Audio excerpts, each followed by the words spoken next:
ہر انسان یہی چاہتا ہے کہ وہ کامیاب ہو جائے، خواہ مرد ہو یا عورت، کوئی بڑا ہو یا چھوٹا ہو، ہر انسان کی یہی چاہت ہے کہ وہ کامیاب ہو جائے۔ اب سوال یہ ہے کہ کامیاب ہوتا کون ہے؟ کیا وہ کامیاب ہوتا ہے جس کے پاس بڑا گھر موجود ہے، یا وہ کامیاب ہے جس کے پاس مہنگی گاڑی ہے؟ کیا وہ کامیاب ہے جس کے پاس کروڑوں روپے پیسے ہیں؟ یا کامیاب وہ ہے کہ جس سے اللہ راضی ہو؟ آج دنیا نے کامیابی کا معیار ہی بدل دیا ہے۔ جس کے پاس دولت ہو، شہرت ہو، جس کے پاس کوئی عہدہ ہو، لوگ اسے کامیاب کہتے ہیں۔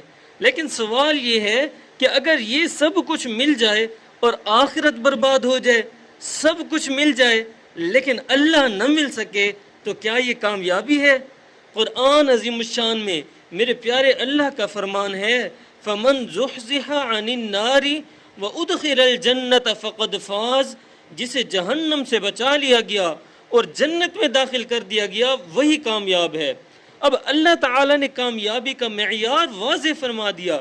اصل کامیابی بینک بیلنس نہیں ہے، اصل کامیابی تو جنت ہے۔ آج دنیا کے بڑے بڑے امیر لوگ قبر میں جا چکے ہیں، ان کے محل کہاں گئے؟ ان کی گاڑیاں کہاں گئیں؟ ان کے کاروبار سب کچھ یہیں رہ گئے، لیکن ساتھ کیا چیز گئی؟ صرف اور صرف ان کے اعمال۔ رہے گا نام نہ دولت، نہ یہ مکانوں کا چلے گا ساتھ۔ میرے بھائیو ذرا سوچیں، اگر آج ہی ہمیں یہ خبر مل جائے کہ ہماری زندگی کا آخری دن ہے، تو ہم کیا کریں گے؟ کیا مزید پیسے کمانے کی فکر کریں گے یا اللہ سے معافی مانگیں گے؟ ہاں، یہی تو حقیقت ہے کہ موت کے وقت ہر انسان کو آخرت یاد آ جاتی ہے، لیکن اصل میں عقل مند تو وہ ہے جو موت آنے سے پہلے پہلے آخرت کو یاد کر لیتا ہے۔ ایک شخص پوری زندگی دنیا جمع کرتا رہا، نمازیں ضائع ہو گئیں، قرآن چھوٹ گیا، ذکر چھوٹ گیا، توبہ چھوٹ گئی، پھر اچانک موت آ گئی۔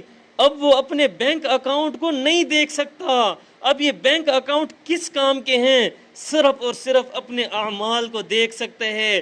اسی لیے پیارے آقا مدنی صلی اللہ علیہ وسلم نے فرمایا، دنیا مومن کے لیے قید خانہ ہے اور یہ دنیا تو کافر کے لیے جنت ہے۔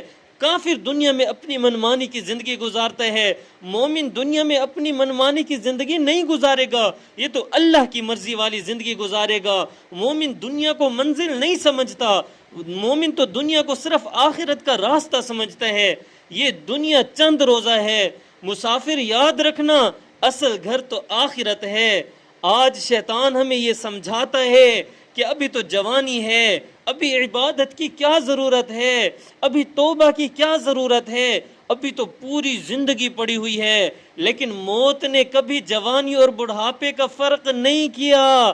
کتنے نوجوان قبروں میں جا چکے ہیں، کتنے خواب دفن ہو چکے ہیں، کتنے منصوبے برباد ہو چکے ہیں۔ اسی لیے آج ہی اپنے رب کی طرف لوٹ آئیے میرے دوستو۔ دنیا کمانا گناہ نہیں ہے، کاروبار کرنا بھی گناہ نہیں ہے، مالدار ہونا بھی گناہ نہیں ہے، لیکن دنیا کو دل میں بسا لینا، پیسے کو دل میں جگہ دے دینا، یہ بڑا خطرناک ہے۔ ہاتھ میں دنیا ہو تو کوئی مسئلہ نہیں ہے، لیکن اگر یہ دنیا دل میں آ جائے تو پھر بڑا مسئلہ بن جاتا ہے۔ صحابہ کرام رضی اللہ عنہم اجمعین تجارت بھی کرتے تھے، لیکن اس کے باوجود جب اللہ کی طرف سے آواز آ جاتی تھی، حی علی الصلاۃ، حی علی الفلاح، تو سب کچھ چھوڑ چھاڑ کر مسجد کی طرف دوڑ پڑتے تھے۔ دنیا بھی مل جائے تو جھکنا نہ چھوڑنا، دنیا بھی مل جائے تو جھکنا نہ چھوڑنا، سجدوں سے اپنے رب کا رشتہ نہ توڑنا۔ آج ہم اپنے رب سے ایک سوال کریں، ہم اپنے آپ سے ایک سوال کریں کہ اگر آج میری موت ہو جائے تو کیا میں اللہ سے ملنے کے لیے تیار ہوں؟ کیا میری نمازیں درست ہیں؟ کیا میرے والدین مجھ سے راضی ہیں؟ کیا میں نے اپنے حقوق العباد ادا کیے ہوئے ہیں؟ کیا میں نے اپنے گناہوں سے توبہ کر لی ہے؟